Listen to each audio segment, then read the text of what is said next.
Cet épisode a été créé à partir de l'anglais en utilisant l'intelligence artificielle. À venir dans cet épisode de Follow Him, Je pense qu'une grande partie de cela tient au fait que Dieu est patient. Il est patient avec nous.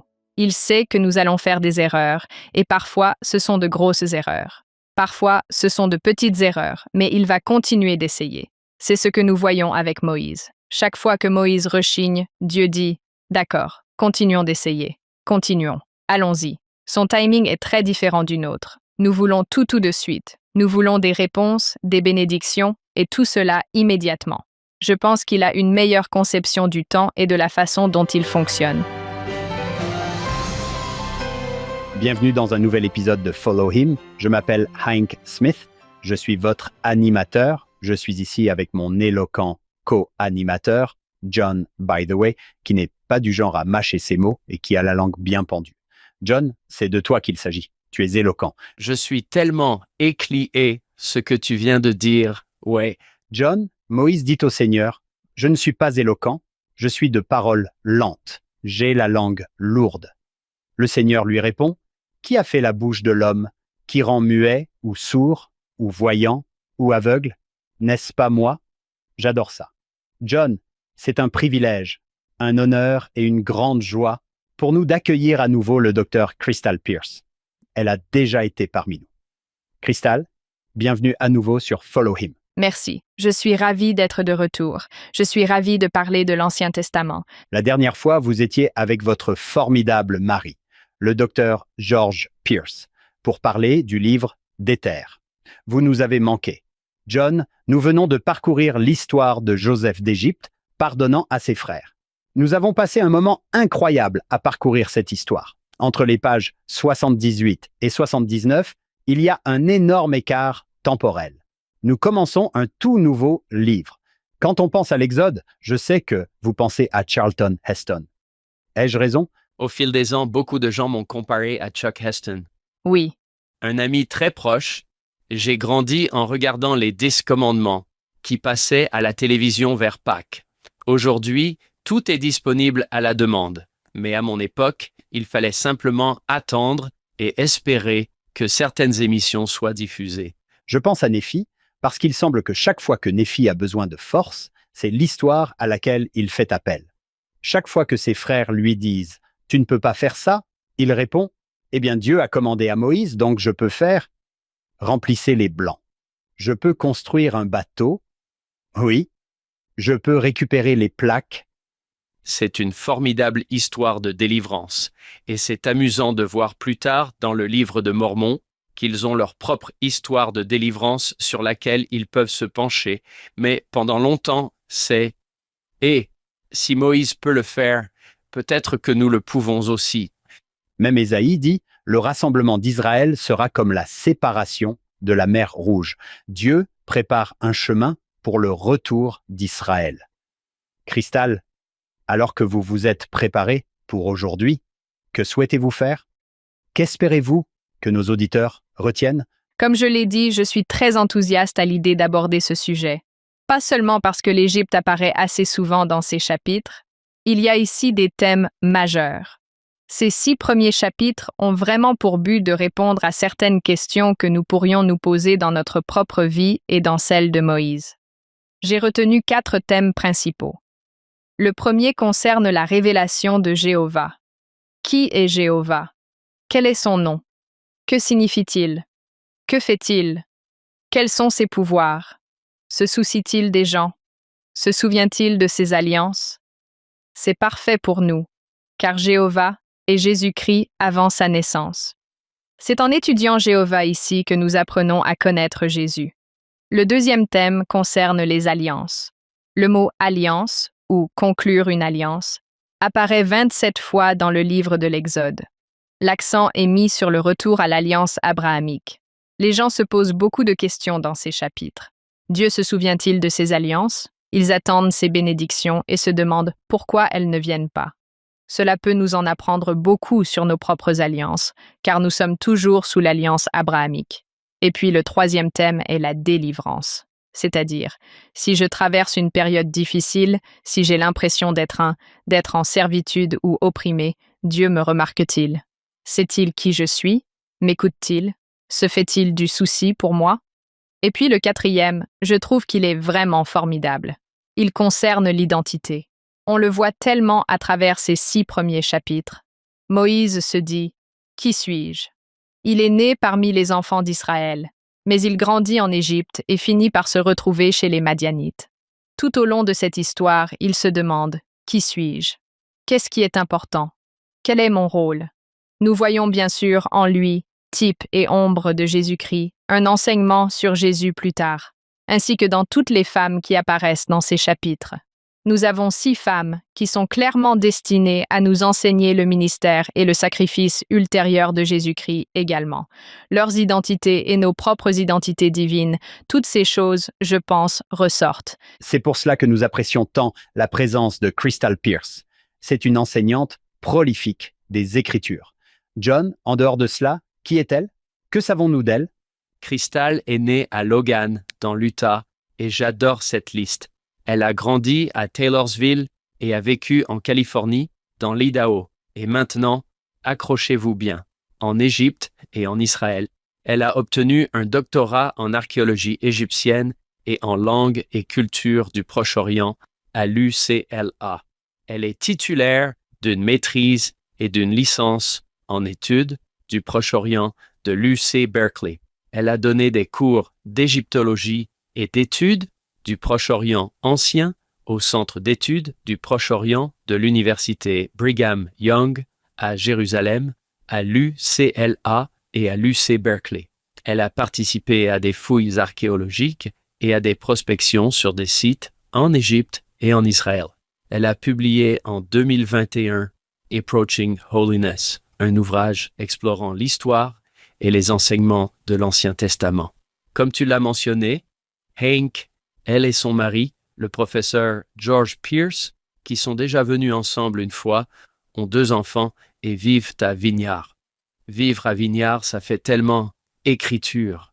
C'est vraiment un endroit digne de Jacob 5. Il n'y a malheureusement pas de vignoble là-bas. Non, c'est vrai. Il y en a eu à un moment donné, probablement. Oui, à un moment donné. Crystal, qu'est-ce qui vous plaît tant en Égypte? Je suis curieux. J'adore l'Égypte depuis le CM2. Wow! Quand j'ai suivi un cours d'été sur l'Égypte antique, je suis tombée amoureuse de ce sujet et je me suis plongée à fond dedans, pour apprendre tout ce que je pouvais. Quand j'ai réalisé qu'on pouvait s'y spécialiser à l'université, je me suis dit, bon, c'est décidé, c'est ce que je veux faire. J'adore l'Égypte et j'adore BYU. J'adore ce podcast parce qu'il me permet de parler de mes sujets préférés. L'Égypte, Jésus-Christ et l'Évangile, le rétablissement, et c'est ce qui me rend heureuse. Et ça rend nos auditeurs heureux. Ça nous rend heureux, John et moi. La passion a quelque chose de contagieux. Elle adore ça et elle me fait adorer ça. Allons-y. La leçon de cette semaine est « Je me suis souvenu de mon alliance ». L'invitation à vivre en Égypte a sauvé la famille de Jacob. Mais après des centaines d'années, leurs descendants ont été réduits en esclavage et terrorisés par un nouveau pharaon qui ne connaissait pas Joseph. Il aurait été naturel que les Israélites se demandent pourquoi Dieu avait permis que cela leur arrive, à eux, son peuple de l'Alliance. Se souvenait-il de l'alliance qu'il avait conclue avec eux? Était-il toujours son peuple? Pouvait-il voir à quel point il souffrait? Il vous est peut-être arrivé de vous poser des questions similaires. Vous vous demandez peut-être, Dieu sait-il ce que je traverse? Entend-il mes appels à l'aide? La délivrance d'Israël d'Égypte répond clairement à ces questions. Dieu n'oublie pas son peuple. Il se souvient des alliances qu'il a conclues avec nous et les accomplira en son temps et à sa manière. Je vous rachèterai par mon bras étendu, déclare-t-il. Je suis l'Éternel, votre Dieu, qui vous fait sortir de sous vos fardeaux. Très bien, Crystal. Comment commençons-nous le livre de l'Exode? C'est génial car d'habitude on se dit « Bon, il faut qu'on fasse un petit récapitulatif pour entrer dans ce nouveau livre. » Mais l'Exode le fait en fait pour nous. Il commence par revenir un peu en arrière dans la Genèse pour nous. Il commence par dire « Voici les noms des fils d'Israël. » Il s'agit littéralement des fils de l'homme Israël. Ce sont ceux qui sont entrés en Égypte. Nous avons ici les 11 fils, car le verset 5 précise que Joseph était déjà là. Il est ensuite indiqué qu'ils étaient 70. Or, ce chiffre de 70 semble faible, surtout si l'on se réfère au chapitre 12 lorsqu'il s'enfuit. Là, il est dit qu'ils sont 600 000 à ce moment-là. Il faut aussi se rappeler que cette liste de 70 personnes n'inclut pas les épouses, les enfants, les domestiques et les serviteurs. On estime que parmi ces 70 personnes initiales, il y avait probablement 2000 personnes qui sont effectivement entrées en Égypte avec Jacob, un groupe de personnes assez important. On est également censé remarquer que ces chiffres sont très différents. Comment passe-t-on de 70, voire 2000, à 600 000? Et nous sommes immédiatement amenés à penser à la prospérité et à la postérité, ce qui fait référence à deux des promesses faites à Abraham dans la Genèse. Cela vise à nous signaler dès le début que même lorsqu'ils étaient en proie à la souffrance, ils continuaient à se multiplier considérablement. Cela renvoie directement à l'alliance abrahamique et à ses promesses. Il est bien dit qu'ils se sont multipliés abondamment et qu'ils sont devenus extrêmement puissants. Ce qui est intéressant à ce sujet, quand on entend les mots « être fécond »,« se multiplier » et peut-être ajouter « se renouveler », à quoi pensez-vous? Le jardin d'Éden. Oui, cela nous ramène à ces directives de la création. Dieu a dit « Voici ce que je veux que vous fassiez lorsque vous êtes sur terre. » Et ces choses ne concernent pas seulement le fait d'avoir des enfants. Soyez féconds signifie produire de bons fruits, n'est-ce pas? Produire de bons fruits. Multipliez-vous signifie devenir meilleur que vous ne l'êtes actuellement, et remplissez signifie remplir la terre. Lorsqu'ils font ce que Dieu leur a demandé de faire, ils continueront à prospérer. Cristal, s'ils s'en sortent si bien, comment font-ils pour se retrouver réduits en esclavage? J'ai vu Le Prince d'Égypte. Je sais comment ça commence. Oui, nous devrons y venir tôt ou tard. Il est bon de reconnaître qu'ils ont connu une période de grande prospérité en Égypte. Et puis, au verset 8, il est dit « Il y eut un nouveau roi en Égypte, qui ne connaissait pas Joseph. » Il ne connaissait pas Joseph, dans le sens où il ne le connaissait pas personnellement. Cela signifie qu'il ne savait même pas qui il était, ni son histoire, comment il avait sauvé l'Égypte, interprété des rêves, fait venir sa famille, et toutes ces différentes choses. Il n'en savait tout simplement rien. Il est dit qu'il y a un nouveau roi, et ce mot « nouveau », lorsqu'il est utilisé pour désigner un roi en hébreu, ne signifie pas nécessairement un roi traditionnel dans une structure dynastique. En Égypte, l'héritier du trône était généralement le fils aîné, puis le fils aîné suivant, et ainsi de suite, et nous avons ces dynasties. Cela nous indique qu'il s'est passé quelque chose. Quelque chose a changé en Égypte. Ce n'était pas le fils aîné du dernier roi. Les égyptologues, bien sûr, examinent cela en se demandant de quel roi et de quelle période il s'agit. Il existe effectivement une période de l'histoire égyptienne que les égyptologues appellent la période des Hyksos, ou la 15e dynastie. Elle correspond au 16e et 17e siècle avant Jésus-Christ. Et les Hyksos, ce terme vient de l'égyptien Hekaukasut, qui signifie « souverain de terres étrangères ». C'était un groupe de personnes. On pense qu'il s'agissait d'un peuple sémitique ou cananéen. Ils se sont progressivement installés en Égypte, en particulier dans le nord du pays, au cours de cette période. Finalement, ils ont pris le pouvoir en Égypte. Mais finalement, les Égyptiens du sud, à Thebes, ont décidé de chasser ces étrangers, ces rois Hyksos. Ils n'ont pas leur place ici. Ils ne devraient pas régner sur l'Égypte. Une grande guerre éclata et ils finirent par les repousser vers Canaan, et les Hyksos disparurent. Certains pensent que ce nouveau roi pourrait être celui qui a chassé les Hyksos, ou bien un roi vivant des centaines d'années plus tard. Je veux dire, tout cela est très vague quant au moment où cela s'est passé, mais il y a clairement un énorme bouleversement qui change tout. Quand le roi dit au verset 9, « Les enfants d'Israël sont plus nombreux et plus puissants que nous », il se dit, vous savez, qu'on pourrait avoir des ennuis à nouveau. Nous pourrions revivre une période Hyksos si nous ne faisons pas attention. Et au verset 10, il dit même, « Et s'ils s'alliaient avec nos ennemis, et si les Cananéens venaient et s'alliaient avec eux, nous devons faire quelque chose. » Il se dit, « Nous devons freiner la croissance démographique. Nous devons briser leur morale et nous assurer que l'Égypte ne puisse plus jamais être envahie par des étrangers. » Avez-vous une idée du temps qui s'est écoulé entre Joseph et le verset 8? Nous ne savons pas exactement combien de temps s'est écoulé. Nous savons qu'ils ont été dans l'affliction et l'esclavage pendant environ 400 ans, 430 ans à la fin.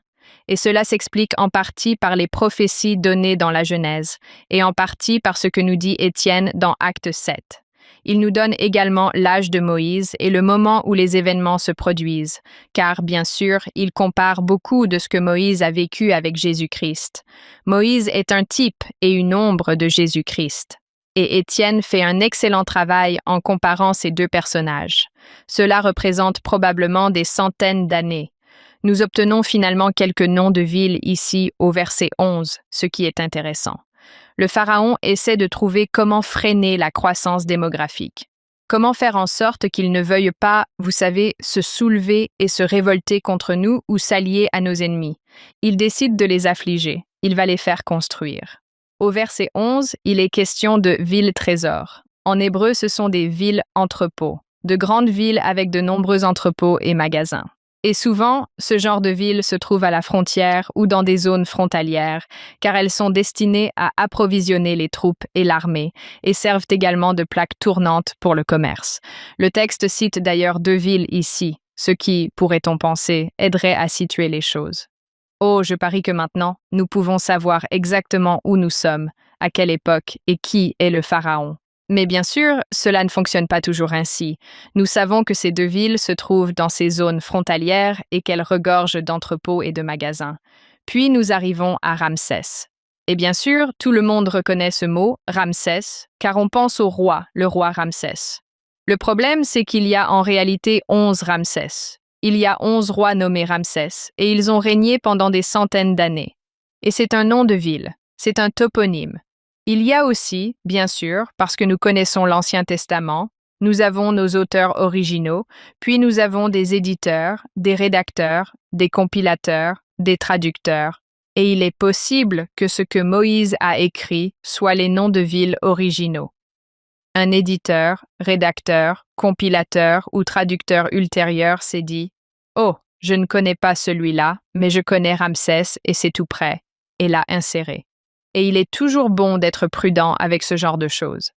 C'est pourquoi nous avons notre article de foi selon lequel nous devons lire la Bible avec beaucoup de prudence, car nous connaissons la longue histoire de son parcours jusqu'à nous et savons que de nombreuses personnes ont contribué à ce qu'elle nous parvienne. Le plan du Pharaon s'est en quelque sorte retourné contre lui, car quand on regarde le verset 12, il est dit « Plus on les affligeait, plus ils se multipliaient et croissaient ». Il s'agit sans aucun doute d'un miracle, car il est bien connu que plus le travail physique est dur, plus la santé physique, émotionnelle et mentale est liée à la santé maternelle. Les endroits où le travail est très dur, où la nourriture manque, où le taux de mortalité est élevé, ont un faible taux de natalité. C'est vraiment un miracle qu'ils se développent. Et ces 2 mots, se multiplier et grandir, c'étaient les 2 choses qui avaient été dites à Abraham. Ces mots disaient « Si tu respectes tes alliances et que tu fais de ton mieux, tu te multiplieras et tu grandiras. » Et j'aime cela parce que nous avons tendance à nous concentrer sur le côté oppressif des choses. Il y a aussi tant de miracles là-dedans. Parfois, lorsque nous respectons nos alliances, nous ressentons ces moments de prospérité. Nous ressentons ces bénédictions avec force, alors quand elles s'arrêtent, il est d'autant plus évident que nous ressentons parfois aussi une perte. Des miracles se produisent même dans l'esclavage. Oui, ils continuent de se multiplier et de croître. On dirait que rien ne peut les arrêter. La postérité ne s'arrête jamais, et on voit que Pharaon met en place toutes sortes de plans pour y mettre un terme, mais ça ne marche pas. La prospérité, bien sûr, s'effondre. Leur capacité à pratiquer leur culte leur est également retirée, ce qui leur cause beaucoup de problèmes. Je pense qu'il dit « Peu importe à quel point nous les opprimons, ils restent forts. Ils sont toujours capables d'accomplir tout ce que nous leur demandons de faire. Nous ne les brisons pas nécessairement comme nous le pensons. » Il est inquiet. Il craint qu'ils ne se soulèvent contre lui ou ne s'allient à leurs ennemis. Il imagine toutes sortes d'idées. C'est un peu fou quand on y pense, parce que c'est sa main-d'œuvre. On veut qu'ils continuent à travailler. Il faut faire en sorte qu'il puisse continuer à travailler, et à un certain moment, il semble s'en moquer. C'est juste que ça ne semble même pas avoir d'importance pour lui. On dit, ils sont faits pour servir avec rigueur. Je parie que mes enfants diraient ça. Notre père et notre mère nous font servir avec rigueur. Et ce mot rigueur en hébreu, ça veut dire réduire en petits morceaux. C'est ce que ça signifie. C'est vrai, tu sais, et la rigueur. Peu importe. C'est une bonne traduction, mais en fait, ils essaient de les écraser, d'écraser leur morale, d'écraser l'idée qu'il y en aura d'autres, et rien ne semble fonctionner. Au verset 14, j'adore certains détails de cette histoire. On découvre que l'une des choses qu'ils doivent faire, c'est fabriquer des briques. On pourrait facilement passer ça sous silence et se dire « D'accord, oui, ils fabriquent des briques, c'est dur ». On en sait beaucoup sur la fabrication des briques en Égypte, et on ne parle pas des briques qu'on fabrique aujourd'hui et qu'on cuit au four. On parle de ce qu'on appelle des briques de boue. Fabriquer ces briques était un travail éreintant. Ils devaient aller chercher la boue du Nil ou de la terre. Ils devaient transporter de l'eau. Ils devaient aller chercher ce qu'on appelle des liants pour les briques. Comme elles étaient simplement séchées au soleil, elles s'effritaient facilement. Ils devaient donc y ajouter de la paille, des roseaux ou des brindilles, et parfois même des poils d'animaux, comme on le sait. Il fallait mélanger tout cela, et nous avons des représentations artistiques de personnes mélangeant avec leurs pieds, pétrissant tous ces matériaux pour les fabriquer. Ensuite, ils plaçaient les briques dans des moules et les laissaient sécher au soleil pendant plusieurs jours, puis elles cuisaient. Ils pouvaient alors les transporter jusqu'au chantier. On n'y pense pas, car quand on pense à l'Égypte, on pense à la pierre. On pense aux pyramides de pierre et aux temples de pierre. Mais presque tout était construit en briques de boue, car ce matériau était facilement disponible. Ils pouvaient en fabriquer beaucoup. Sur tous les sites où j'ai mené des fouilles en Égypte, il y a des briques de boue partout. Beaucoup plus de maisons en briques de boue, de bâtiments administratifs, de murs. Et je peux vous dire que c'est un cauchemar de fouiller des briques de boue après des milliers d'années. En fait, c'est assez bien connu parmi les égyptologues ou les archéologues qu'il existe ce que l'on appelle des briques de boue fondues. Il s'agit simplement d'argile séchée. Au bout de milliers d'années, ça fond, et on ne voit plus les briques, on ne voit plus le mortier. Et quand on fouille et qu'on essaye de « est-ce un mur ?», on ne peut même pas le dire, car c'est de L, juste de la brique de boue fondue. C'est tout à fait logique qu'il leur fasse faire ça. Le pharaon essaie d'utiliser ça pour les briser. Je n'avais jamais vu cette leçon auparavant. Plus ils sont affligés, plus ils deviennent forts. Ils sont comme antifragiles. L'adversité les rend plus forts, pas plus faibles. Oui, je pense que c'est pareil pour nous. Parfois, il faut qu'on soit brisé pour pouvoir se reconstruire et devenir plus fort qu'avant. Je pense que ça fait partie du message ici. Peut-être que Jéhovah ne les a pas abandonnés, peut-être qu'il est avec eux dans cette épreuve, mais qu'ils ne le savent pas. Cela me rappelle que la semaine dernière, un étudiant est venu me voir après le cours et m'a dit « Je respecte mes alliances, je respecte mes commandements, je fais ce que je suis censé faire, et je ne vois pas les bénédictions. Où sont mes bénédictions ?» Parce que nous avions eu une grande discussion sur les promesses de l'alliance, et il a dit « J'ai un ami qui ne respecte pas ses alliances ni les commandements, et il semble recevoir toutes sortes de bénédictions. » Il voulait que je lui réponde « D'accord. » Je lui ai dit « Eh bien, laisse-moi te demander, comment définis-tu ce qu'est une bénédiction? C'est quoi une bénédiction? » Je crois qu'il s'est demandé « Est-ce que cette question est un piège? » Il y a réfléchi un moment, puis il a dit « Quelque chose qui me rend heureux. » Et j'ai dit « D'accord, donc quelque chose qui te rend heureux sur le plan émotionnel? » Il a répondu « Oui. » Et j'ai dit « Heureux sur le plan financier? » Et il a répondu « Oui. » Et j'ai dit « Donc, c'est quelque chose qui t'aide à te sentir heureux et quelque chose qui t'aide à apprendre, comme quand tu apprends quelque chose? Tu penses que ça te rend heureux, que c'est une bénédiction? » Il a répondu « Oui. » Mais il me regardait d'un air un peu méfiant. « Oui. » Parce qu'ensuite, j'ai dit « Et quelque chose qui t'aide à grandir, à progresser, à changer ou à t'améliorer? » Et il a répondu « oui. » Puis il a compris. Il a dit « D'accord. Donc ce ne sont pas forcément des choses qui me rendent heureux tout de suite.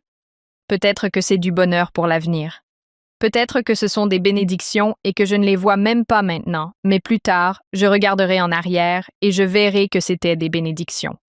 Il a compris et a commencé à réaliser que parfois, la façon dont on définit les bénédictions, c'est au milieu d'un esclavage et d'une oppression, ça ne ressemble pas du tout à une bénédiction. Parfois, quand on regarde en arrière, on peut le voir. Je veux dire, c'est juste l'histoire que nous avons vécue. Ces dernières semaines, Joseph doit se demander « Où sont les bénédictions ? Je fais ce que tu m'as demandé de faire et je suis trahi, jeté dans une prison, oublié. Merci. » Tu n'arrêtes pas d'utiliser ce mot « bénédiction ». Je ne pense pas que cela signifie ce que tu crois. Tu as tout à fait raison, Cristal. Comment définissons-nous une bénédiction ? Je crois qu'il y a un vieux dicton qui dit qu'une bénédiction, c'est tout ce qui nous rapproche de Dieu. Mais je pense que si tu choisis de laisser cela te rapprocher de Dieu, ça peut te mener à l'amertume ou te rapprocher de Dieu. Je pense que c'est à toi de décider. Comme le disait Cristal, c'est cette phrase qui a circulé 1 million de fois sur Internet. J'ai prié pour avoir de la sagesse et Dieu m'a donné des problèmes à résoudre pour apprendre. J'ai prié pour avoir de la force et Dieu m'a donné des épreuves pour devenir fort. J'ai prié pour avoir du courage. Dieu m'a donné des dangers à surmonter. J'ai prié pour avoir de l'amour. Dieu m'a donné des gens à aider. Et ainsi de suite. Et au final, vous recevez une bénédiction, mais le chemin pour y parvenir passe peut-être par une épreuve. Respectez mes commandements et vous prospérerez. Je veux que ce soit écrit. Quelle est votre définition de prospérer ? Oui, Oui, quelle est ta définition? Par prospérer, tu voulais dire oui, oui. Qu'est-ce que tu voulais dire par là ? Parce que moi, je pense à des Ferrari et à des maisons immenses. Qu'est-ce que tu entends par prospérer ? Et le Seigneur répond, oh la croissance, l'éducation, devenir plus comme moi. J'ai entendu quelqu'un dire un jour que Dieu s'intéresse davantage à notre croissance qu'à notre confort. Pourrait-il s'intéresser davantage à mon confort ? Non. En réalité, il s'intéresse davantage à notre croissance. Il voit notre véritable potentiel. Il voit la fin de l'histoire. Il sait où nous allons, et parfois je pense que nous ne le voyons pas. Nous ne le voyons pas avec notre compréhension mortelle. Nous devons lui faire confiance. On voit dans l'histoire que la confiance a des hauts et des bas, ce qui correspond à la vie réelle. Ce sont des histoires vraies sur des personnes réelles. On s'identifie à elles.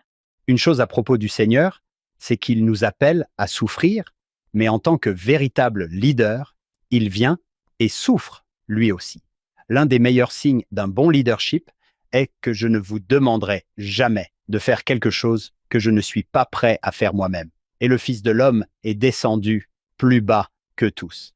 Je suis là, avec vous, dans la souffrance. Je réfléchissais à la manière dont je pourrais répondre à cette question, et j'ai entendu quelqu'un dire un jour, « Peut-être que le Seigneur vous aime trop pour vous laisser mener une vie facile, car la croissance vient des épreuves. Elle ne vient pas des moments faciles, vous comprenez ? » J'aimerais bien qu'il arrête de m'aimer autant. Oui, je sais.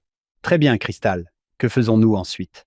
On entre vraiment dans le vif du sujet ici, car le roi se rend compte que ça ne marche pas. La population ne diminue pas, elle ne s'effondre pas, et il décide donc d'aller directement à la source, les enfants, là d'où viennent les enfants. Ainsi, au verset 15, il s'adresse aux sages-femmes hébraïques. On a d'ailleurs leur nom ici, Shipra et Poua. Bien sûr, il y avait bien plus de sages-femmes que ces deux-là, mais il semble que ces deux-là en étaient les chefs. C'étaient les deux sages-femmes principales qui donnaient des instructions aux autres et les aidaient. Leurs noms sont incroyables. J'adore parler de la signification des noms. En hébreu, Shifra est généralement traduit par belle, mais cela a en réalité davantage à voir avec le ciel clair, ce ciel magnifique, limpide et lumineux. Pua signifie scintiller, briller, être éclatante. Quand on voit ce qu'elles finissent par faire, c'est parfait. Voici notre présentation des 2 premières des 6 femmes qui, en substance, ont rendu possible l'Exode. Sans ces 6 femmes dans ces 6 premiers chapitres, nous n'aurions pas Moïse, nous n'aurions pas l'Exode, nous n'aurions pas non, non, non, non, non, jusqu'à ce que leur rôle nous amène finalement à Jésus-Christ. Il va donc les voir et leur dit « Lorsque vous aidez les femmes hébraïques à accoucher, Et il faut noter ici que le verset 16 dit « Lorsque vous les voyez sur les tabourets », ce qui semble vraiment étrange, et on pourrait facilement se dire « Je ne sais pas ce que c'est ». En hébreu, cela signifie en fait « deux pierres », quand elles sont sur les deux pierres.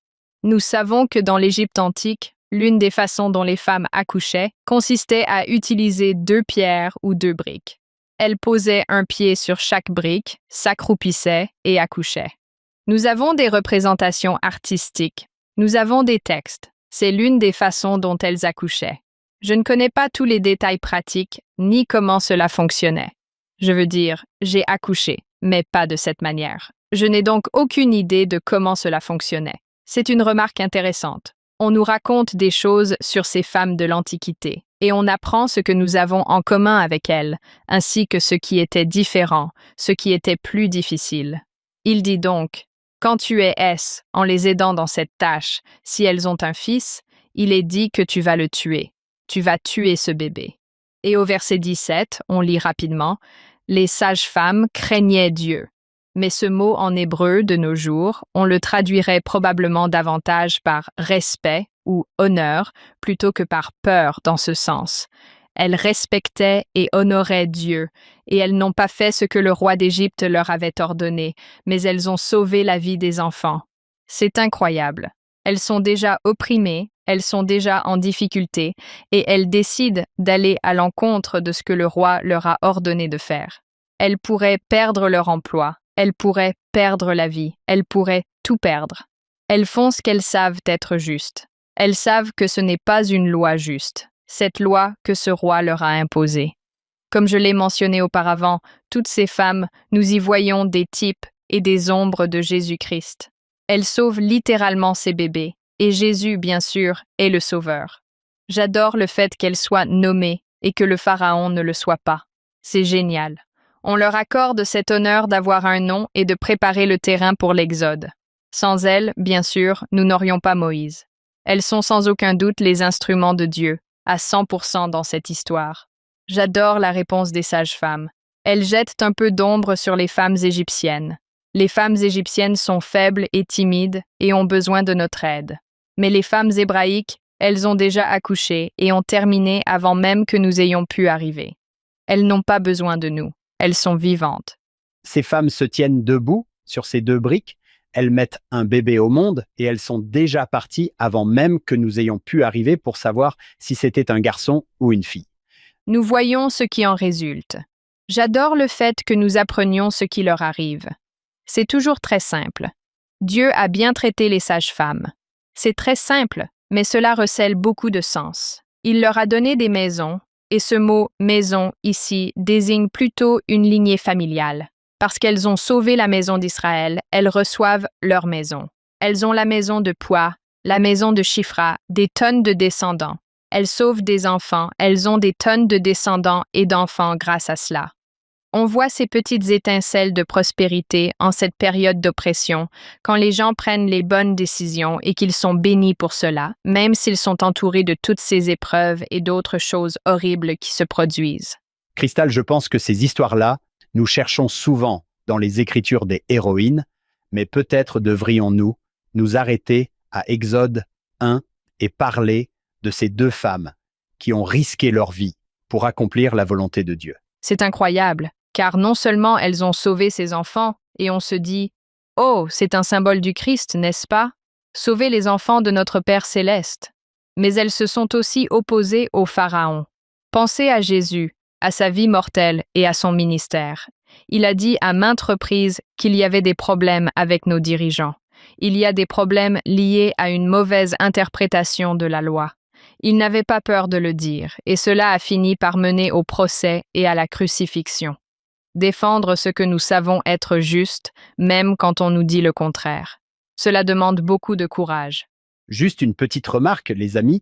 Je crois que j'ai toujours pensé qu'ils avaient été en esclavage pendant ces centaines d'années, mais ce n'est pas ce que dit le texte. Peut-être n'ont-ils pas été en esclavage pendant si longtemps. Je pense que ça a connu des hauts et des bas. peut-être en fonction du roi, car après la mort du roi, ça laisse en quelque sorte entendre qu'ils espèrent que le prochain roi ne va pas nécessairement les libérer, mais leur accorder davantage de liberté. On nous dit ailleurs dans l'Ancien Testament qu'il y a eu des périodes où ils possédaient leur propre terre et cultivaient la terre. Certains d'entre eux sont devenus riches. On apprend que certains d'entre eux occupaient même des fonctions au sein du gouvernement. Certains étaient en bons termes avec les Égyptiens et travaillaient dans leurs maisons. C'est probablement pour cela que certains Égyptiens leur ont offert ces cadeaux d'adieu, au-delà du simple fait que certains d'entre eux voulaient qu'ils partent. Cela pourrait aussi expliquer davantage pourquoi ils veulent parfois y retourner. Diront-ils à Moïse: « Nous étions mieux en Égypte ?»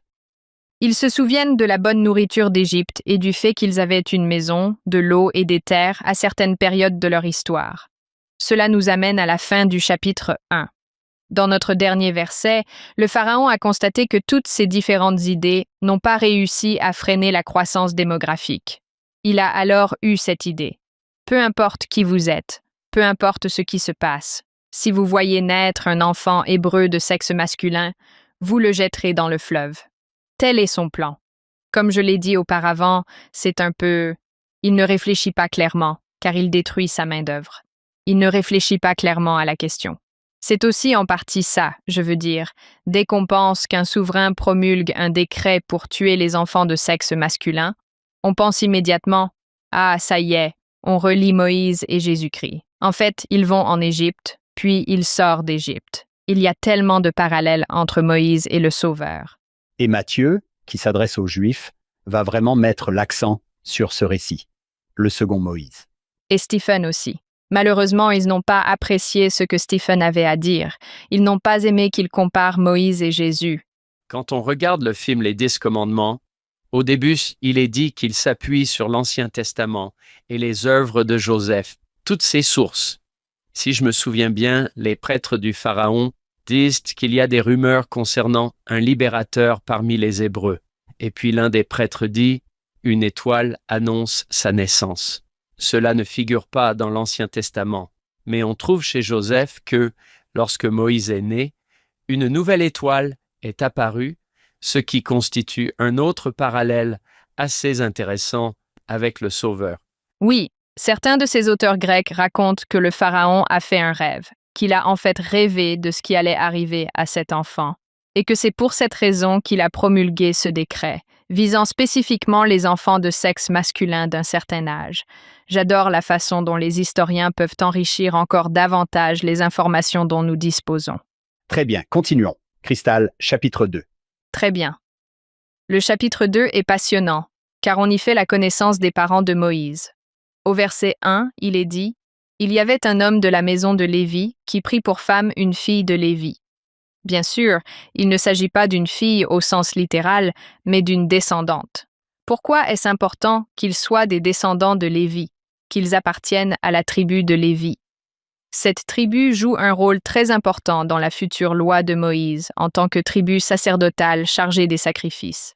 Il est donc essentiel de savoir que sa famille, c'est-à-dire Moïse, Aaron et Myriam, est issue de cette tribu. Leurs noms ne sont pas mentionnés ici, mais nous les connaissons grâce au récit ultérieur. Son père s'appelle Amram et sa mère Jochebed.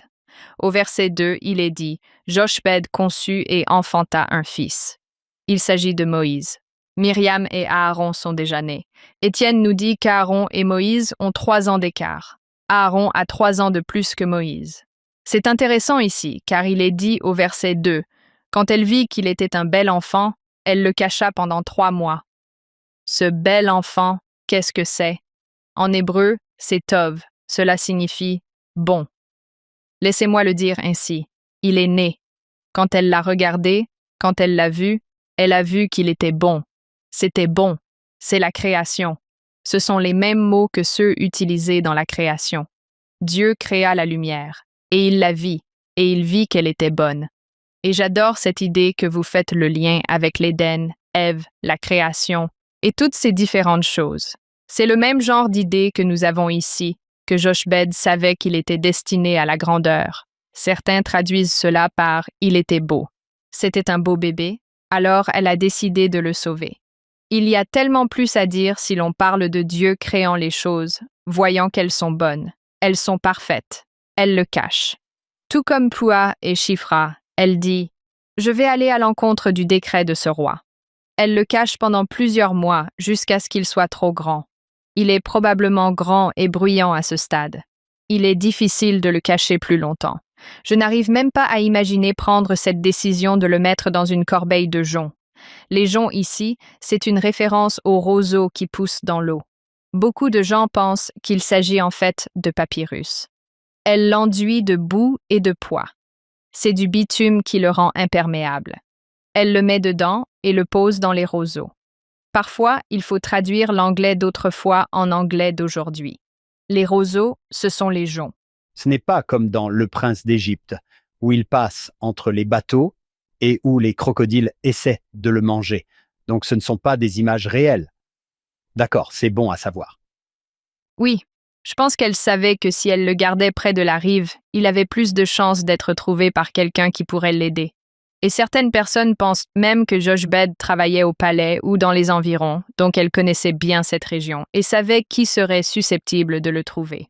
Au verset 3, il est question d'une arche. On pense toujours à un panier, comme un panier tressé, ce qui est vrai. Mais ici, c'est traduit par arche, parce que c'est exactement le même mot que celui utilisé pour l'arche de Noé. Ce sont les mêmes mots. Une fois de plus, on retrouve cette idée que Noé a construit cette arche pour sauver son peuple.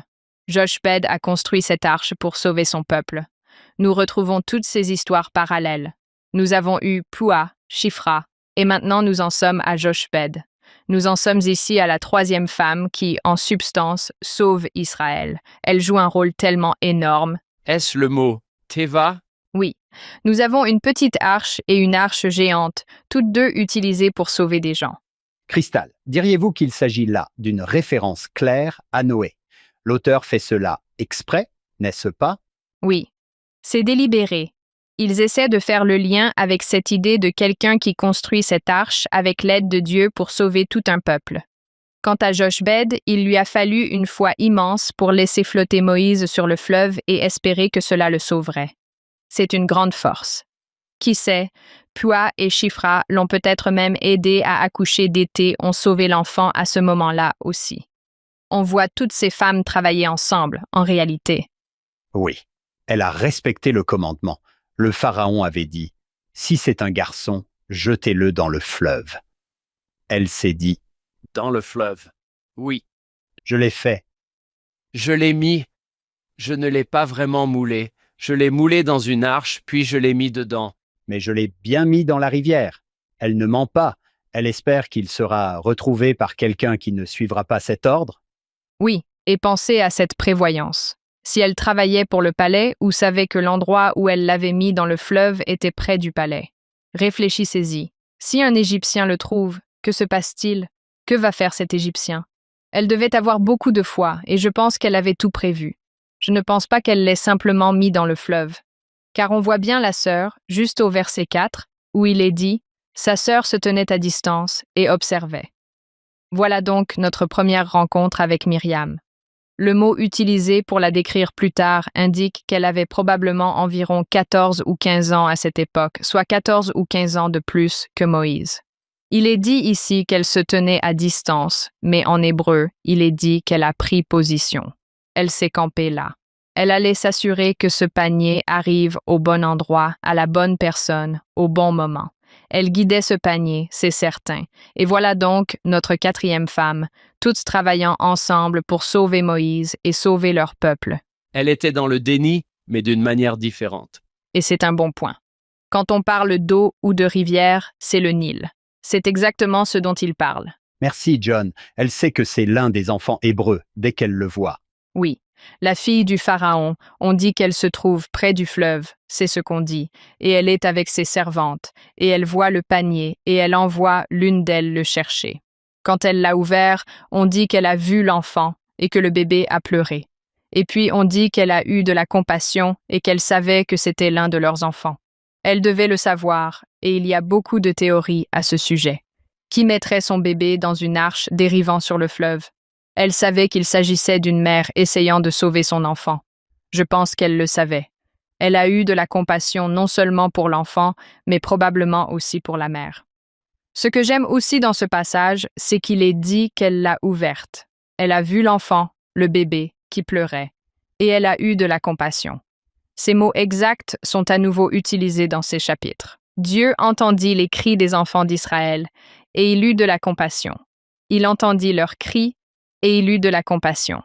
On a là un signe avant-coureur du fait qu'elle joue ici le rôle de Jéhovah, en ayant de la compassion pour cet enfant qui pleure. Je veux dire, c'est une Égyptienne. C'est la fille du Pharaon, et elle n'est pas nommée. Quand on entend « fille du Pharaon », on pense « oh, c'est une princesse puissante, peut-être même l'héritière du trône ». Mais bien sûr, ce n'est pas du tout ainsi que cela fonctionnait en Égypte.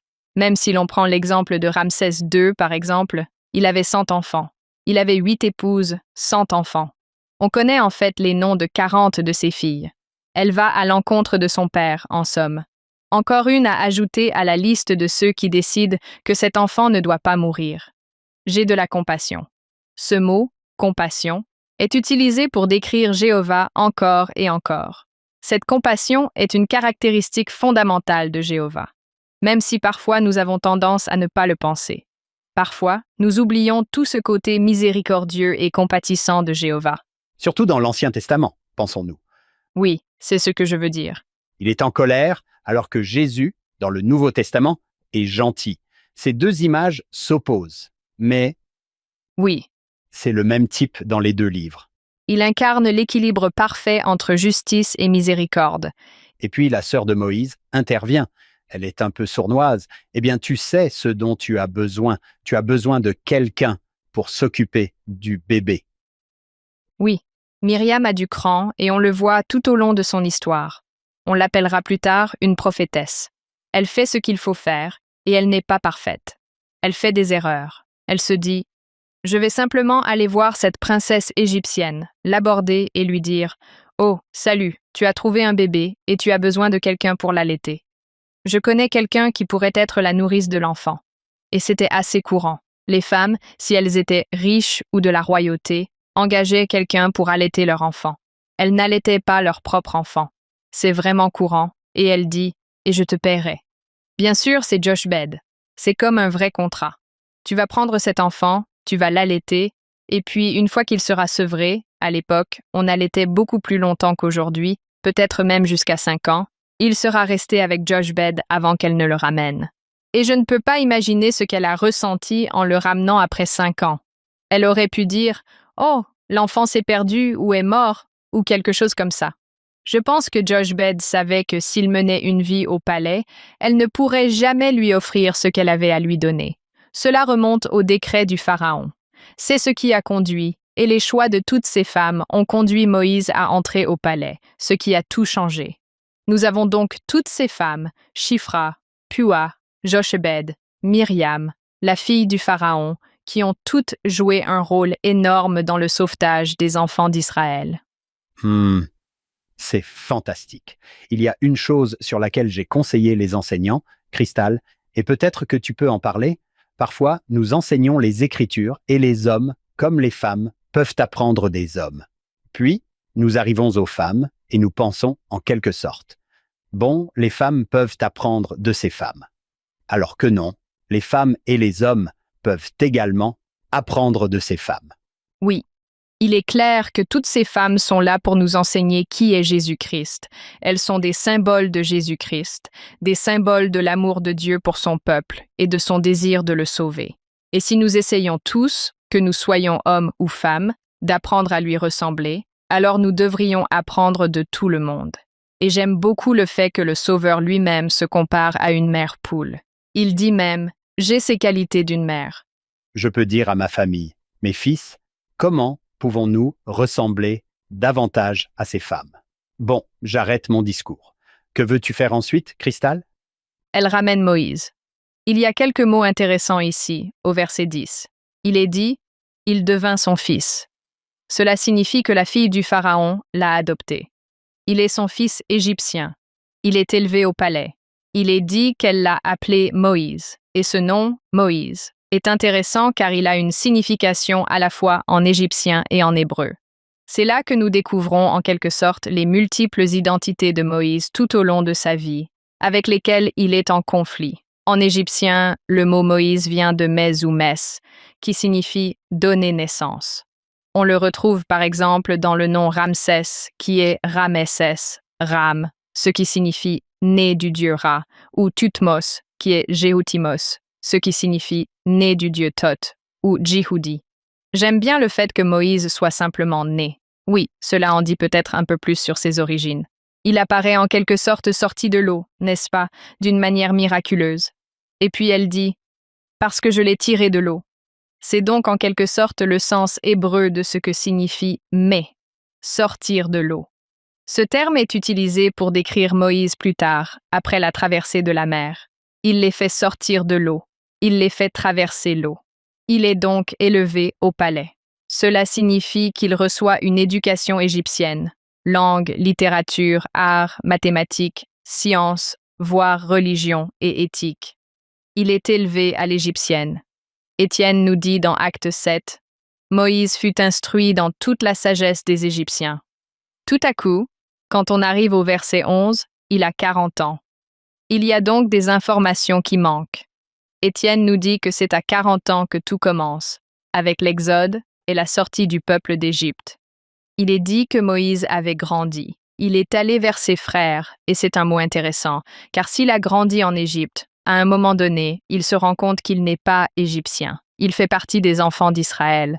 On peut imaginer qu'il se débat probablement avec cette question. Qui suis-je? Suis-je égyptien? Fais-je partie des enfants d'Israël? À ce stade, il semble qu'il ait décidé qu'il n'était pas égyptien. Il va aller vers ses frères. Ce sont ses frères. C'est sa famille. En fait, dans l'Épître aux Hébreux, il est dit qu'à un moment donné, il décide qu'il n'est plus le fils de la fille du Pharaon. Et il tourne complètement le dos au palais, à la fille du Pharaon et à tout cela. Et il dit « Je suis hébreu. Je vais rejoindre mon peuple et je vais le sauver. » Que voit-il? Il voit un Égyptien frapper un Hébreu, l'un de ses frères. Il tue l'Égyptien. Il l'abat. On se dit alors, donc, il va simplement tuer un Égyptien. Au verset 11, ce mot « frapper » est le même que celui qui signifie « tuer ». Il faudrait donc en réalité lire « Il a vu un Égyptien tuer un Hébreu ». Et c'est ainsi qu'il a tué l'Égyptien, car ce sont les mêmes mots en hébreu. Et j'imagine que Moïse se dit « J'en ai sauvé un. J'ai sauvé l'un de mes frères, l'un des miens. » Et puis il est dit que le lendemain, il est sorti au verset 13. Il voit deux d'entre eux se battre et il leur demande, c'est très précis. Il dit « Pourquoi vous battez-vous l'un contre l'autre? Nous devrions combattre les Égyptiens. Pourquoi vous battez-vous l'un contre l'autre? » Et il n'obtient pas la réponse qu'il espérait, je pense. Ils lui disent « Qui t'a fait prince? » Ils le traitent d'Égyptien. Ils disent « Nous savons que tu es un prince égyptien. Nous connaissons tes origines. Nous savons qui tu es. Vas-tu nous tuer nous aussi? Es-tu notre chef? » Je pense toujours au point de vue de Moïse. Il se dit « Non, je suis votre frère et je suis ici pour vous sauver et vous aider. » Il a tourné le dos à cette partie de son éducation et maintenant son propre peuple ne l'accepte pas non plus. Il se trouve en quelque sorte dans cet espace intermédiaire, dans une situation de transition. Qui suis-je? Suis-je égyptien? Suis-je hébreu? Qui m'accepte? Qui puis-je aider? C'est intéressant. Écoute, je le fais, je sauve mon peuple et ils me disent « Va-t'en, tu ne nous intéresses pas ». C'est là qu'il s'enfuit, n'est-ce pas? Oui, je pense que c'est pour ça qu'il s'enfuit. Waouh, je n'appartiens pas aux Égyptiens. Je n'appartiens pas aux enfants d'Israël. Personne ne m'accepte. J'ai essayé de sauver des gens. J'ai fini par tuer quelqu'un et les autres, ils sont en colère contre moi. Alors il s'enfuit. Il prend la fuite. Je pense que c'est là que Sandra Bullock lui dit qui il est. Tu es Moïse. Tu es... Ouais. On a élevé nos enfants en leur montrant le prince d'Égypte le dimanche, jusqu'au jour où, alors qu'on était en train de dîner, ma femme a renversé quelque chose et mon fils l'a regardé en disant « Attention, esclave !» On s'est dit « Bon, fini le prince d'Égypte. » D'accord. J'ai toujours aimé l'idée que Ramsès soit né de Ra et que Moïse ne soit né de personne. On ne sait pas. Oui, né de personne. Quand on lit le premier chapitre de Moïse et qu'on voit cette triple répétition où Dieu s'adresse à Moïse en lui disant « Tu es mon fils », Dieu dit, « Tu n'es pas égyptien, tu n'es pas un enfant d'Israël, tu n'es pas madianite, tu es Moïse, tu es un prophète et tu es un enfant de Dieu. » C'est là, je pense, que Moïse commence vraiment à comprendre. c'est le chapitre 1 de Moïse. C'est exactement ce qu'il a fait. « Tu es mon fils. J'ai une mission pour toi, Moïse, mon fils. » Et il ne cesse de l'appeler « mon fils ». Et puis, bien sûr, Satan arrive et dit « Moïse, fils de l'homme ». J'appelle ça de l'usurpation d'identité à l'ancienne. Il essaie de semer la zizanie. Et il fait la même chose à Abraham. « Mon fils, mon fils ». Il l'a fait à Enoch. « Mon fils ». Et tu vois, je vais te faire savoir qui tu es. Oui, c'est la partie la plus importante de votre identité. Et ces autres choses sont importantes aussi. Mais si vous pouvez réaliser que vous êtes un enfant divin de Dieu, cela peut vous ouvrir la voie pour que vous puissiez tout faire, accomplir n'importe quoi, ce que Moïse finit par faire. D'ailleurs, cela ne fait-il pas écho à l'histoire de Jésus?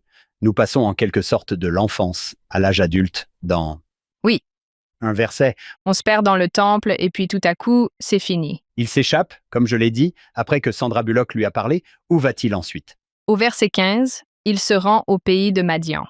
Madian était l'un des fils d'Abraham. On comprend donc qu'il s'agit de descendants d'Abraham. Au verset 16, il est même question d'un prêtre de Madian. Il s'agit d'un prêtre du Dieu d'Abraham, toujours sous l'égide de l'alliance abrahamique. Cristal, pour ceux d'entre nous qui ne le savent pas, quand Abraham a-t-il eu d'autres enfants? Nous avons parlé d'Agar et d'Ismaël. Nous avons parlé de Sarah et d'Isaac, mais y en a-t-il eu d'autres? Madian est issu de Kétura, l'une des dernières épouses d'Abraham. Cela fait tout à fait partie de la promesse de postérité contenue dans l'alliance abrahamique, selon laquelle il aurait une nombreuse postérité, car il avait plusieurs épouses dont cette postérité est issue. C'est un prêtre de Jéhovah. Oui, et quand on entend son nom, c'est même inclus dans son nom, enfin, l'un de ses noms. Mais il se retrouve près d'un puits, et il est dit que le prêtre de Madian avait 7 filles là-bas. Elles sont venues puiser de l'eau. Il y a d'autres bergers là-bas qui essaient de ne pas attendre leur tour pour le puits et chassent leurs troupeaux. J'adore quand il est dit « Moïse se leva ». J'adore ce passage. Ça ne dit pas simplement qu'il les a aidés. Il s'est levé. Un instant plus tard, on le traite d'Égyptien. Il porte probablement quelque chose qui lui donne l'air d'un Égyptien et, Dis-le, John. Vas-y, John, dis-le. Il marchait comme un. Égyptien. oui, il s'est levé comme un Égyptien. Il se lève. Je sais ce qui va arriver. Et il ne se contente pas de les aider, n'est-ce pas? Il puise aussi de l'eau pour leurs troupeaux, ce qui est probablement choquant pour ces femmes de voir cet Égyptien débarquer, d'être là. Non seulement il les aide, mais tout à coup, il puise de l'eau pour elles. En gros, il est à leur service. Moïse se sent probablement bien à ce moment-là. Il a aidé quelqu'un. Elles ont en quelque sorte accepté son aide. C'est drôle parce qu'il se trouve même dans cet espace liminal à Madian. Il est entre l'Égypte et Canaan. Il n'est pas en Égypte. Il n'est pas dans la terre promise. Il est dans cet espace intermédiaire. Il parvient à aider les gens. Ça a probablement eu un impact sur lui, du genre « peut-être que c'est ici que je suis censé être. Peut-être que ce sont mes gens. » Et au verset 18, on apprend le nom du prêtre de Madian, Reuel, ou du moins l'un de ses noms. Ce nom signifie « ami de Dieu ». On retrouve donc « El » dans ce nom, d'où vient Elohim. Nous savons qu'il s'agit du Dieu d'Abraham. C'est un ami du Dieu d'Abraham. C'est un prêtre de la lignée d'Abraham. C'est important car nous découvrons plus tard que c'est lui qui confère la prêtrise à Moïse. Cristal, n'est-ce pas lui qui lui enseigne probablement qui est Jéhovah? Oui. Il lui donne une éducation complète sur ses origines et sur qui il est. Dieu lui a envoyé un mentor, ici. Oui. Eh bien, je pense qu'on le voit chez Reuel. Et on sait que c'est quelqu'un de bien parce que d'abord, il dit « Pourquoi êtes-vous de retour si tôt? D'habitude, ça vous prend une éternité parce que tout le monde vous harcèle au puits et vous ne... Ça vous prend beaucoup de temps. » Elles répondent « Oh, cet Égyptien est venu nous aider. » Reuel pourrait réagir en disant « Oh, c'est effrayant, c'est effrayant. Pourquoi y a-t-il un Égyptien sur nos terres? » Mais au lieu de ça, il dit « Eh bien, où est-il? Il faut qu'on lui donne à manger, Il faut qu'on le remercie. Il faut qu'on lui exprime notre gratitude. On voit bien que c'est juste. C'est un type bien. C'est un bon mentor pour Moïse. Ils invitent Moïse à entrer. On fait un bond dans le futur. Au verset 21, il est dit « Moïse accepta de demeurer avec cet homme. » Moïse vit que c'était un bon endroit pour lui. C'était des gens bien. Il finit par épouser l'une des filles. Elle s'appelle Zipporah. Voici donc la 6e femme que nous rencontrons dans ces chapitres. Elle lui donne un fils. C'est intéressant car il est dit que Moïse est heureux et je pense qu'il se sent comme adopté par les Madianites. Ma place est ici. Ils m'aiment. Ils m'acceptent. Je peux les aider. Puis il a un fils, son premier fils, et son nom est Gershom. Ce nom signifie « Je suis un étranger dans un pays étranger ». Moïse est toujours en proie à des tourments, n'est-ce pas? Il se dit « Je suis heureux ici, je suis satisfait, mais je suis un étranger dans un pays étranger. » Car il sait que son peuple est resté en Égypte. Il sait que c'est là qu'il devrait être pour aider son peuple. Il donne donc à son pauvre fils ce nom d'étranger dans un pays étranger. Pour refléter, je pense, ce qu'il ressent. Même s'il est satisfait et heureux, il sait qu'il n'est pas nécessairement là où il devrait être. Sa véritable vocation, sa mission officielle, ce qu'il est censé faire. Nous découvrons au verset 23 que le roi d'Égypte est mort. Nous avons ici un indice. Il est dit « Après la mort du roi, les enfants d'Israël soupirèrent. » C'est un peu comme si, peut-être, ils pensaient que ce prochain roi leur donnerait plus de liberté. Nous découvrons qu'une partie de cet esclavage ne se résumait pas seulement au fait de ne jamais pouvoir quitter l'Égypte, de devoir rester là-bas et d'être réduits en servitude, mais qu'ils n'étaient pas autorisés à adorer Jéhovah. Ils n'étaient pas autorisés à construire des autels, à sacrifier des animaux et à offrir des holocaustes, ce qui est le grand commandement, depuis Adam et Ève au tout début. C'est par ces sacrifices que vous devez adorer. C'est cela l'esclavage, ce manque de liberté d'adoration. Comment pouvez-vous respecter vos alliances alors que vous ne pouvez même pas adorer? C'est intéressant, au verset 24 et 25, cela met en place quelque chose que nous allons voir encore et encore. 3 mots-clés décrivant ce que Dieu fait. Il entend, et il est dit qu'il a entendu, il a regardé et il a eu du respect. Nous allons voir cela encore et encore. Il relie tout cela à l'alliance. Il entend leurs gémissements. Il les regarde et il leur accorde son attention. Et ce mot « attention », c'est en quelque sorte une traduction pas très bonne. Ailleurs, il est traduit par « il sait »,« il reconnaît » ou « il répond ». Il les entend, il les voit et il les connaît. Cela revient sans cesse et tout est lié à l'alliance. Cela fait partie des promesses de l'alliance faite à Abraham. S'ils respectent ses commandements du mieux qu'ils peuvent, même s'ils ne sont pas autorisés à adorer, ils font ce qu'ils sont censés faire. Et nous avons déjà vu cette situation avec Pua et Shipra et tous les autres. Il va les bénir. L'une des questions que nous nous posions au début était « Dieu sait-il qui nous sommes? Se soucie-t-il de nous? M'écoute-t-il? » Nous sommes censés voir ici que Jéhovah fait absolument toutes ces choses. Cristal, je sais que c'est difficile à comprendre, mais cette famille a été choisie pour bénir toutes les familles de la terre. Ils se disent « Bon les gars, allez-y !» et ils vendent leurs frères.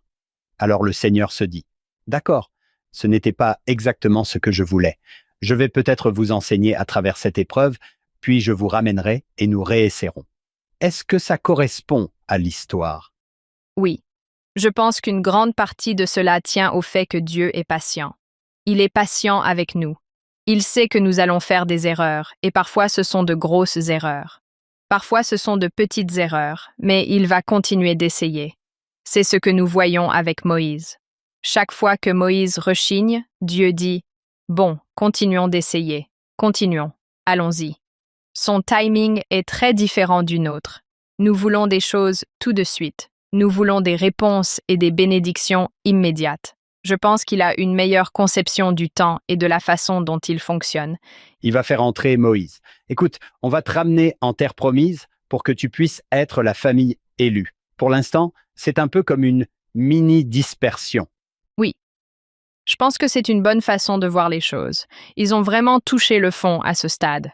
Les enfants d'Israël, c'est comme si ça ne pouvait pas être pire pour eux. Parfois, c'est quand on touche le fond qu'on se tourne enfin vers Dieu et qu'on se dit « Bon, j'ai besoin d'aide. Je n'y arrive pas tout seul. Je ne peux pas m'en sortir tout seul. » Si nous pouvions nous tourner vers lui avant cela, ce serait peut-être un peu mieux. C'est un peu ce que nous faisons. Et c'est ainsi que se termine le chapitre 2. Les choses vont mal. Tout va bien pour Moïse, mais pour les enfants d'Israël. Ils ont touché le fond. Ils se trouvent au fond d'un mur de briques de boue fondues, ce qui est le pire type de briques de boue. C'est là que les choses commencent à changer. Et j'adore ces rappels constants. Dieu se souvient de vous. Il se souvient de ses alliances. Il sait qui vous êtes. Il sait ce que vous traversez. Il y travaille à travers d'autres personnes. Il agit à travers d'autres personnes et parfois, ces personnes ont besoin d'un peu de temps pour arriver au point où elles sont prêtes. On le voit bien avec Moïse, c'est certain. Il avait besoin de ce temps à Madian. Absolument. Il y a ici un principe selon lequel Dieu commence à répondre à vos prières avant même que vous ne les formuliez, car Moïse était déjà en train d'être préparé dès son plus jeune âge. C'est des années avant que cet appel au Seigneur ne soit lancé. Oui, exactement. On voit le plan se dérouler tout au long du récit. Oui, très bien. On arrive au chapitre 3. Tout à coup, le nom de Reuel devient Jéthro. Chapitre 3. C'est intéressant, car on ne sait pas vraiment pourquoi il y a deux noms différents ici. Certains pensent que Jéthro est un titre. Cela signifie quelque chose comme excellent, excellence. C'est peut-être davantage son titre en tant que prêtre ou chef de communauté. Quoi qu'il en soit, c'est la même personne. On découvre que le métier de Moïse est d'être berger. Il aide à garder le troupeau. Alors qu'il emmène le troupeau paître, il s'approche d'une montagne divine. Il est dit jusqu'à Horeb, donc il s'approche de Horeb. Or, ailleurs, on appelle cela le Sinaï. Ces deux noms sont utilisés de manière interchangeable. Nous comprenons qu'Horeb désigne probablement davantage la chaîne de montagnes ou la région, le territoire, et le Sinaï est probablement un sommet spécifique, une montagne en soi. C'est pourquoi nous voyons les deux. Avons-nous des indices qui nous permettent de penser savoir où cela se trouvait? Nous, les archéologues ici présents aujourd'hui, nous ne savons pas exactement de quelle montagne il s'agit. Je sais que des gens disent l'avoir escaladé, etc. Je me posais simplement la question. Quelqu'un a hâte d'y installer une boutique de souvenirs. C'est exactement ce que je pense aussi. Toutes les sorties passent par la boutique de souvenirs, donc. C'est exact. Moses continue d'être encadré ici. Oui. À cette époque, ou plutôt au moment où il s'apprête à partir, il a 80 ans. Il a passé 40 ans avec eux. On compte 40 ans en Égypte et 40 ans à Madian. J'ai entendu dire que 40 pouvait signifier beaucoup. Cela peut aussi être une période de sanctification. Alors qu'il est là, il aperçoit un buisson en feu. Nous savons de quel type de buisson il s'agit. C'est un buisson d'acacia. Ce sont des arbustes très épineux, secs et rugueux qui survivent à peine dans le désert. C'était suffisamment étrange pour que Moïse se dise « Je dois aller voir ce que c'est. C'est un miracle, c'est divin. » Et il est dit qu'il s'écarte du chemin. Il laisse les animaux et se dit « Je dois aller voir. » Car ce buisson d'acacia devrait s'enflammer très vite et disparaître. Il se rend compte qu'il se passe quelque chose ici. Et j'adore le fait qu'il s'écarte du chemin. Il prend la décision d'arrêter ce qu'il est en train de faire et d'aller voir ce que c'est. Si je voyais un buisson en feu qui ne brûlait pas réellement, je pense que je serais intrigué et je devrais aller vérifier ça. Un ange du Seigneur lui est apparu dans cette flamme de feu au milieu du buisson. C'est là que nous devons également rendre hommage à Joseph Smith, car à partir de maintenant, il va nous aider grâce à sa propre traduction. Il va nous aider à mieux comprendre cela. Il nous dit « Non, c'est le Seigneur. Ce n'est pas un ange. C'est Jéhovah. C'est Jésus-Christ avant sa naissance. » Il s'écarte, et c'est génial parce que dans le verset suivant, le verset 4, il est dit « Lorsque le Seigneur vit qu'il s'était écarté, c'est là qu'il l'appelle. » Et si Moïse avait simplement continué à marcher en se disant « Bon, c'est un peu bizarre ou je ne sais quoi, mais je vais continuer. » Ce n'est qu'après avoir vu Moïse s'écarter, tout laisser tomber, qu'il l'appelle. Cette idée de se tourner vers Dieu, c'est le sens originel du repentir. Repentir en hébreu, repentance en grec, ça signifie se tourner. Il y a là un indice. Nous devons nous tourner vers Dieu pour qu'il puisse nous appeler. Il peut nous parler. Il sait que nous écoutons, que nous sommes attentifs, que nous nous soucions de ce qu'il a à nous dire. En attendant que nous fassions usage de notre libre arbitre pour nous tourner vers lui. J'adore qu'il l'appelle par son nom. C'est tellement divin d'utiliser des noms. Oui. Et il le répète. Il dit « Moïse, Moïse ». Moïse répond « Me voici ». Puis il lui dit « Tu es dans un lieu sacré, tu dois donc retirer tes sandales. C'est un lieu saint. » Et Moïse le savait, car en Égypte, lorsque les prêtres entraient dans le temple, ou n'importe qui d'ailleurs, ils retiraient leurs chaussures. Et en fait, quand on quittait le temple, on marchait à reculons et on utilisait un balai pour balayer derrière soi afin d'effacer ses empreintes, la saleté et tout le reste. Ayant été élevé au palais, Moïse le savait. Il se disait « Ah, c'est un lieu divin, sacré. » Et bien sûr, les montagnes peuvent représenter des temples. Quand on va au temple, on fait aussi des choses comme changer de chaussures, enlever ses chaussures, ce genre de choses, parce que c'est sacré. Je pense qu'il pourrait être utile de mentionner également que lorsque vous voyez Seigneur en petite capitale, il s'agit de Jéhovah. Cela devrait nous aider aussi, car nous comprenons que Jéhovah est Jésus avant sa naissance. Quand il lui a demandé d'enlever ses chaussures, est-ce que c'est comme si on marchait normalement dans un espace profane? N'apportez pas ça ici. N'apportez pas l'impureté de l'endroit où vous marchez. N'apportez pas le monde ici. Laissez ça derrière vous et entrez. C'est exactement ça. C'est sans aucun doute un symbole. J'ai écouté ce podcast intitulé « Follow Him » et il y a 4 ans, j'ai écrit « Certaines choses n'ont pas leur place dans mon univers. Débarrasse-toi de ce poids. » J'aime bien que tu utilises le mot « profane », Hank. C'est notre ami Dave Hadlock qui sera notre prochain invité qui m'en a parlé. Si tu cherches Profanis sur ton téléphone, tu verras que ça vient de hors du temple, ce qui est très intéressant. Si quelque chose est profane, cela n'a pas sa place dans le temple. C'est incroyable.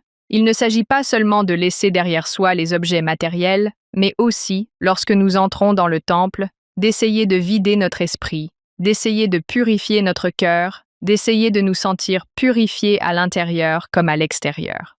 Cela en fait partie aussi. Il dit en réalité à Moïse, « C'est un lieu saint, pas seulement maintenant, mais c'est là que tu les ramèneras tous à l'avenir et où ils m'adoreront et construiront un sanctuaire. » En présentant cette idée à Moïse, il lui montre que c'est un espace sacré pour toujours. Nous avons dit qu'une partie du thème était « Qui est Jéhovah ?» Ici, au verset 6, il dit « Je suis le Dieu de ton père, le Dieu d'Abraham, d'Isaac et de Jacob. » Vous voyez, il lui dit exactement qui il est. J'ai écrit dans ma marge, Moïse passe ici du statut d'Égyptien à celui d'Hébreu. Je suis le Dieu de ton père, le Dieu d'Abraham, le Dieu d'Isaac, le Dieu de Jacob. Ouah. Cela m'enthousiasme beaucoup, car cela met l'accent sur les identités anciennes, et en particulier sur les personnes qui se déplacent d'un endroit à un autre et tentent de découvrir qui elles sont. C'est pourquoi j'adore voir cela. Dieu essaie constamment de dire à Moïse, « Tu es mon enfant. Peu importe ce que le monde pense de toi. Je sais qui tu es. » Moïse doit le découvrir par lui-même. Ce serait très similaire, Cristal. Si je le voulais, je pourrais lire le chapitre 1 de Moïse, ici même. Ça devrait se situer à peu près à cette époque. Peut-être même la même conversation. Oui. Le Seigneur continue de lui parler au verset 7. Il utilise ici ces 3 mots. « J'ai vu l'affliction. J'ai entendu les cris et je connais les souffrances. » Encore une fois, nous avons « je te vois. Je t'entends et je te connais. Je te reconnais. » Ce mot « connaître » est le même que « respecter » précédemment, mais la traduction est différente. C'est aussi un message pour nous. Il nous voit, il nous entend, il nous connaît. Ce mot « connaître » signifie parfois « répondre ». Je répondrai à tes prières. Je réponds à tes prières. Tu ne t'en rends peut-être pas compte. S'il nous parlait, il nous appellerait par notre nom, tout comme il l'a fait avec Joseph dans le bosquet sacré et avec Moïse ici même. Je connais mes brebis. Il nous connaît tous individuellement. Il sait ce dont nous avons besoin. Parfois, nous ne réalisons ce dont nous avons besoin que plus tard. Il leur donne des instructions. Il dit « Eh bien, je vais descendre pour les délivrer de la main des Égyptiens. ce qui nous ramène au thème de la délivrance. Il dit « Je vais les faire sortir de ce pays ». Ce mot « faire monter ». Il s'agit en fait du mot « Ola », qui est le même mot que celui utilisé pour les holocaustes qui montent vers Dieu. C'est le mot « monter ». Il est parfois utilisé pour désigner la progression ou l'exaltation, des choses de ce genre. Il y a là un indice. Il semble dire « Le moment est venu. Ils ont progressé autant qu'ils le pouvaient en Égypte. Il est temps de les faire passer à l'étape suivante. Il est temps de monter. Il est temps de s'élever. Canaan est une grande terre. Cela fait sans doute référence à l'Égypte, car le mot hébreu pour Égypte, Mitzrayim, signifie terre étroite, terre restreinte. C'est géographique. C'est une référence à la vallée du Nil, où se trouvent la plupart des habitations. C'est une terre étroite et restreinte, littéralement, mais aussi symboliquement pour eux. C'est une terre étroite et restreinte. C'est une terre oppressive. Il dit « Nous allons vous faire sortir de ce Mitzrayim oppressif et restreint, et nous allons vous emmener dans ce grand pays, ce bon pays. Il y a du lait et du miel. Tout ce dont vous aurez besoin, tout ce qu'il faut pour prospérer. » Il y a du déchret. Oui, n'est-ce pas? Déchret, c'est le mot le plus ancien du livre de Mormon, n'est-ce pas? Oui. Oui. Les Hébreux l'appelaient Mitzrayim. Mitzrayim. Oui, ça veut dire, en quelque sorte, une terre étroite, confinée. Cristal, j'aime beaucoup ce que tu viens de dire. C'est le moment. Oui. Et tu es mon homme. Je viens te délivrer et les faire sortir de ce pays. Quand on pense au lait et au miel, on se dit « Oh, c'est ce qu'il y a de mieux, le lait et le miel. » Pour les éleveurs, pour les peuples semi-nomades, c'est ce qu'il y a de mieux. C'est ce dont on a besoin, car si l'on a du lait, cela signifie que l'on a des troupeaux. Et si l'on a des troupeaux, cela signifie que l'on a des pâturages, que l'on a de la viande, que l'on a des peaux, que l'on a de la laine, et que l'on a tout ce dont on a besoin. Et le miel ici, en fait, on ne pense pas qu'il s'agisse de miel d'abeille dont ils parlent ici. C'est en fait une référence à ce qu'on appelle le miel de dattes. Donc, ils prenaient des dattes et ils fabriquaient ce sirop sucré. Des dattes naturelles qui poussaient simplement sur des palmiers. Ils les récoltaient et ils fabriquaient ce sirop sucré. Et si tu avais ce sirop sucré, c'était comme si tu avais réussi. Tu étais prospère, parce que tout le monde veut des édulcorants. Vous savez, tout le monde veut du miel. C'est un petit plus. On n'en a pas besoin pour vivre. Et ils utilisaient cet édulcorant non seulement pour la nourriture, mais aussi pour la médecine. Ils l'utilisaient pour différents rituels et autres. Cela avait une grande importance. Et puis, c'est comme si on disait « Mon garçon, c'est l'heure. C'est toi, mon homme. Je vais t'envoyer chez le Pharaon. » C'est là qu'il reçoit sa mission, au verset 10. C'est toi qui vas y aller et le faire. Moïse, à ce moment-là, il se dit « Attends, quoi? » À suivre dans la deuxième partie. Nous étions debout tard un soir. Il était environ 1 ou 2 heures du matin, comme c'est souvent le cas pour les parents qui ont un nouveau-né à la maison, et nous avons entendu frapper à la porte. Georges est descendu, il a regardé, et je lui ai demandé « Qui est-ce? Qu'est-ce qu'il y a? » Et il m'a répondu « Il y a une petite fille dehors qui pleure. » Et il m'a demandé « Qu'est-ce qu'on fait? » Et j'ai répondu « Laisse-la entrer, ouvre la porte, fais-la entrer. »